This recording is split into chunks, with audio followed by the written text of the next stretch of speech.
Ukraine says it's captured a key village from Russian forces in the country's south. But after months of a grinding counteroffensive, some high-ranking Western military officials have labelled the progress as painfully slow. Does Ukraine have the firepower to break Russia's hold and keep its allies on board?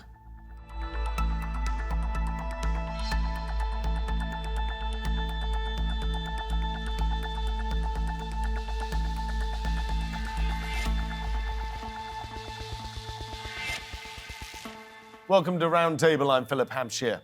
Ukraine says it's made a major advance in its counteroffensive against Russian forces in the south. If confirmed, the capture of the village of Robotynya would be a big boost for Kiev. However, some Western officials have said Ukraine may never recapture all of its lost ground. So just how well is Ukraine's counteroffensive going? Ukrainian troops have been focusing their firepower on some key areas in the southeast. They now say they've captured the village of Robotynya. Progress in this region would be a major advance in their efforts to push back Russian forces. The Ukrainian counteroffensive is now in its third month. In that time, the map showing areas within Ukraine controlled by Russian forces has hardly changed. A key objective of the counteroffensive is to break through Russian lines forming the so-called land bridge, an area stretching from the Donbass region along the Sea of Azov coast to Crimea. Despite recapturing some key villages in the southeast, Ukrainian forces have yet to make a decisive push through the heavily mined and trenched region. Some senior Western military advisors are apparently frustrated by Ukraine's insistence on focusing on less strategically important targets. The chair of the EU's highest military body, Robert Brieger, says it's questionable whether Ukraine will ever restore full sovereignty with the resources it has available. Ukrainian leaders say they're doing the best they can with the resources they have. With winter now on the horizon, have Ukraine's efforts to retake its lands been too little, too late? So let's bring in our panel. In Toronto, we have David DesRoches, who's a former official at the US Department of Defense and a professor at the National Defense University. Meanwhile, in Kiev, we have Iuliia Osmolovska, who's a former diplomat and director of the Kiev office at GLOBSEC, a global think tank focusing on foreign and security policy. Meanwhile, in the United Kingdom, in Yorkshire, we have Martin Smith, a senior lecturer in defence and international affairs at the Royal Military Academy, Sandhurst. Thank you very much, everyone, for joining me. David, I'm going to begin with you, if I may. Nice, easy question for you. How do you think the Ukrainian counteroffensive is going? Well, the standard of last year's offensive, the Kherson offensive, was so spectacular and so quick that unfortunately it set a very hard bar, a high bar. What we're seeing here is a much slower grinding offensive. We don't know what the losses are. We don't know what the costs are. So we don't know if this is successful or not. But it appears the strategy is to force the Russians to defend across a broad front and then break through in one or two areas, and the Russians will be unable to reinforce that and exploit it. We don't know if that's coming to fruition. If it is, we can expect to see a drive perhaps towards Melitopol, which would make it unsustainable for Russia to supply the Crimea by land. But it could just be that this is all there is. If that's the case, then I think it will be disappointing. But by the standards of warfare against defensive positions, this is, a credible job. We just don't know what the costs are. We don't know what the opportunity costs are. The Ukrainians are suffering because they were so breathtakingly successful last year in the Kherson offensive. Iuliia, if we were to judge by the Western newspapers Ukraine's counteroffensive, the kinds of phrases that might spring to mind might be slow or grinding or extremely painful. You are inside Ukraine. What's the perspective like from inside the actual theatre of war? These expectations and probably visible frustration of our Western partners and especially wider audience is quite understandable, because the public would like to see a sort of Hollywood action movie effect. However, real warfare is a bit different, and I'd like to reply to David, who said that last year they saw fast and quick campaign. But let me remind you that in last August we also had the same sentiments, like that counteroffensive is not advancing, and we don't see this dynamic movements. And then September came, so September hasn't come yet. We will see what will happen in the nearest couple of weeks. When it comes to Ukrainians' assessment, so we definitely do respect the request from our general staff to keep a silence mode when it comes to commenting on counteroffensive, not to create over speculations. But the society is very determined that the armed forces are capable of doing their job, and we are definitely ready to go on. So basically, to put it in British way, we are calm and carry on. And the only thing we ask for the tools for us to do our job. So is morale still high in Kiev? There's no war fatigue setting in yet. Is that what you're saying? Yes, absolutely. The recent measurements of the population confidence in armed forces and in Ukraine's capacity to win this war is 98%. So it's still quite high, and it doesn't show any kind of fluctuations over the months.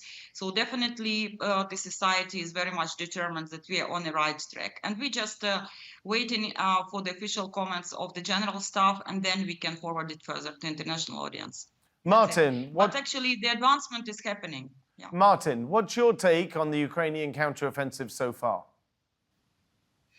I think it's at the risk of sounding like I might be copping out. It's too early to make any definitive judgments, other than one, and my starting point would be Russia cannot win in Ukraine in any definitive or decisive way. What is uncertain at the moment is whether Russia can be decisively defeated in Ukraine. But I would say, to use another well-known British adage, that from the Ukrainian point of view, the glass is half full as opposed to half empty for a couple of reasons. Number one, I think we talk about the counteroffensive, as David and Iuliia have pointed out, the automatic focus, the attention of the media and analysts tends to be on the, if you like, set-piece conventional military activities taking place on the ground in the partially occupied eastern provinces.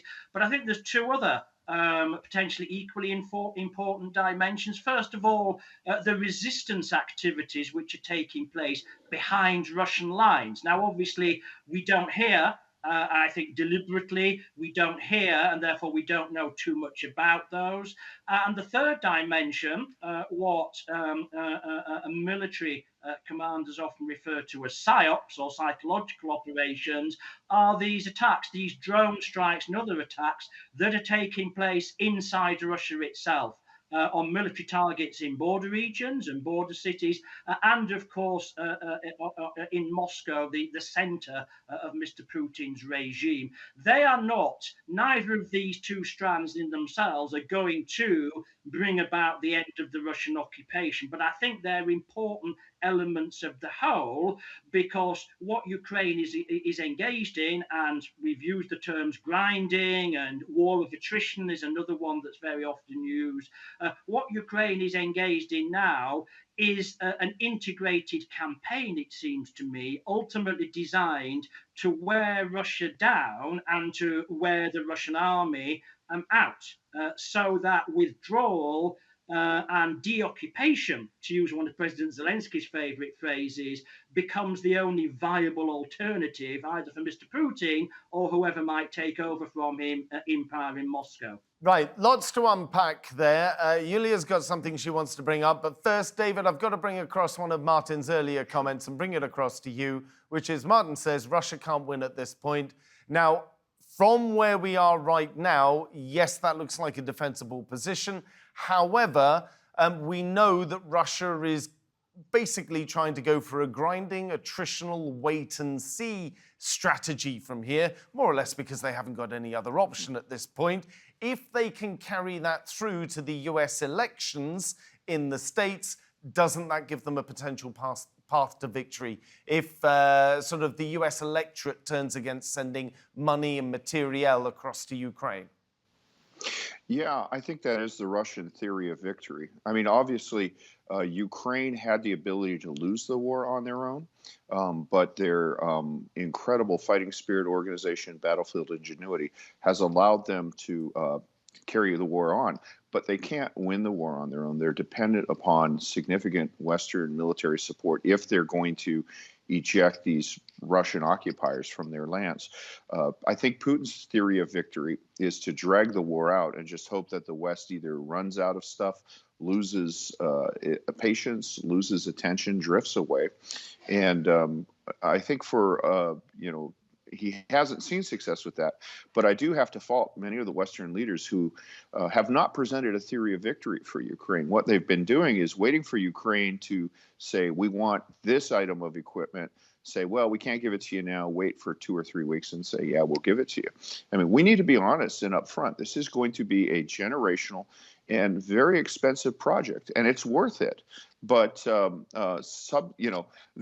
Ukraine, if it's going to survive as an independent state, will not be the way we supported Ukraine prior to the Russian invasion. Ukraine is going to be fully Western equipped. It's going to have to be a member of NATO. It's going to cost a lot, and we need to start planning for it now. The Ukrainian Air Force is going to have Western fighters. It's going to have Western Army. It's going to have to be one of the better armies in NATO. But I guess Western politicians are afraid of sticker shock or whatever, so they haven't made that case openly. And instead, what we see is a lack of initiative. We see responsive actions from Western politicians, which, quite frankly, feeds, that's an indicator Putin's looking for. He sees a lack of commitment, and I think that emboldens him. Iuliia, you had a comment Yes, you wanted to make. I just wanted to dwell a bit on what Martin perfectly said, like different layers of this war, and to add another element, which we see, it's intensity of subversive operations that currently started to become more often, especially on Crimea's territory. And some of the military objects were hit with high precision by Ukrainian-made missiles of longer range.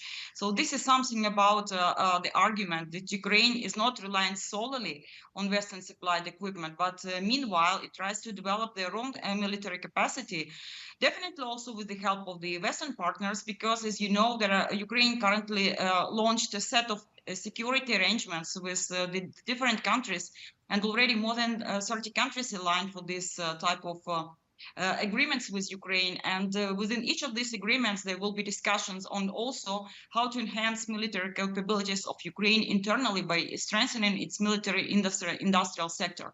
So all in all, definitely we see that things are moving in the right way. However, the pace might be not very sufficient, especially for our partners that would like to see more dynamic on a battlefield. Iuliia, tying on to the PSYOPs and the sort of morale-sapping operations and the sapping operations that are generally done by armies, Ukraine the other week was reported to have sent a commando raid into Crimea, and then everything went quiet on that front. Are you anticipating more of that kind of behind enemy lines warfare then?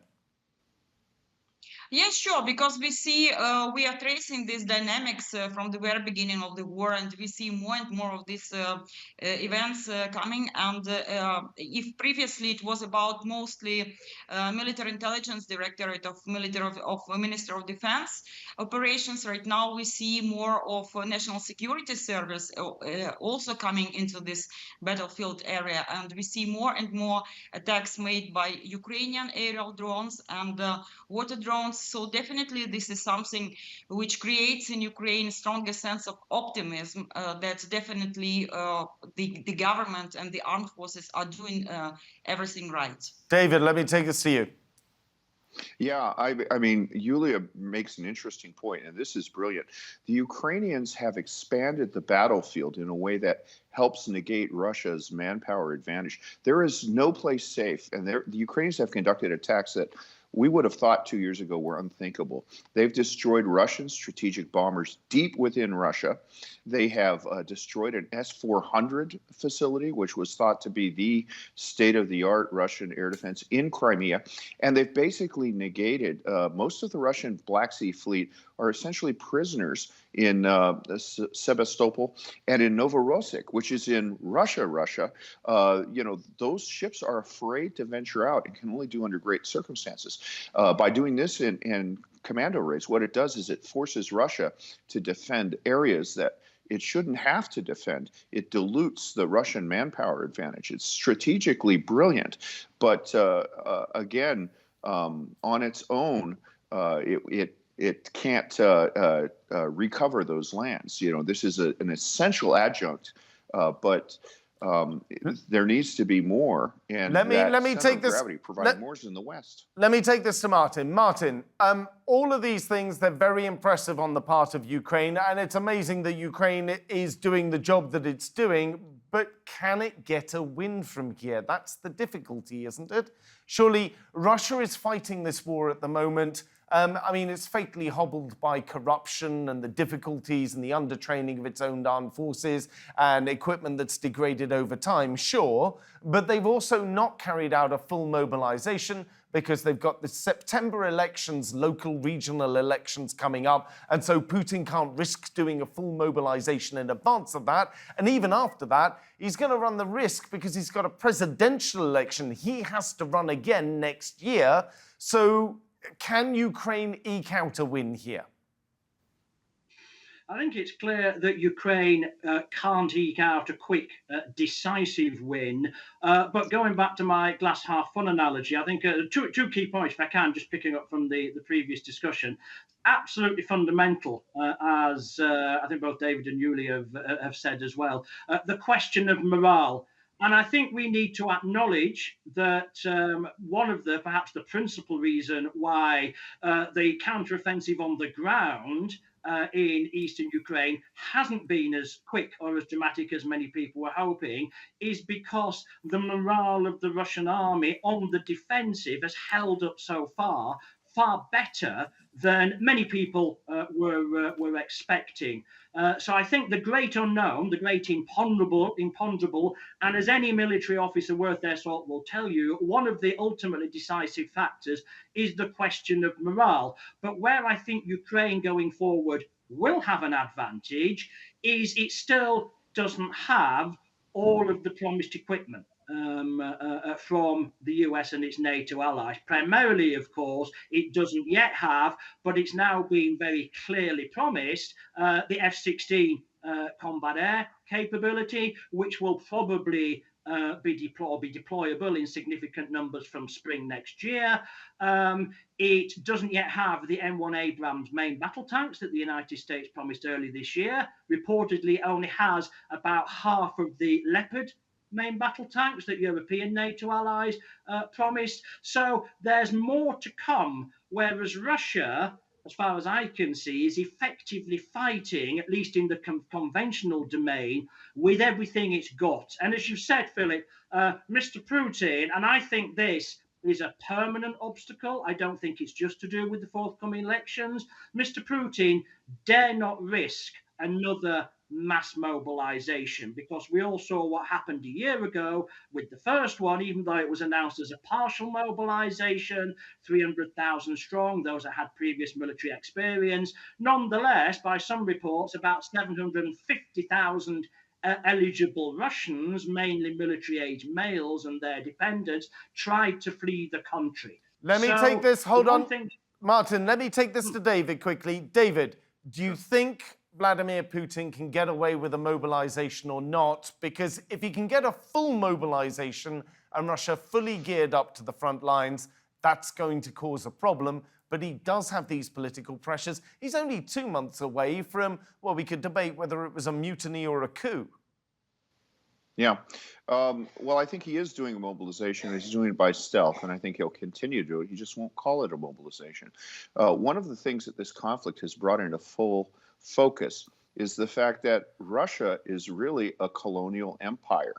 And what he's been doing is applying greater coercion among some of its subjugate nations, people who live in Siberia, places to the east, the various ethnic minorities. people outside of Moscow and St. Petersburg who don't really count in the Russian system, they are being coerced into mobilizing.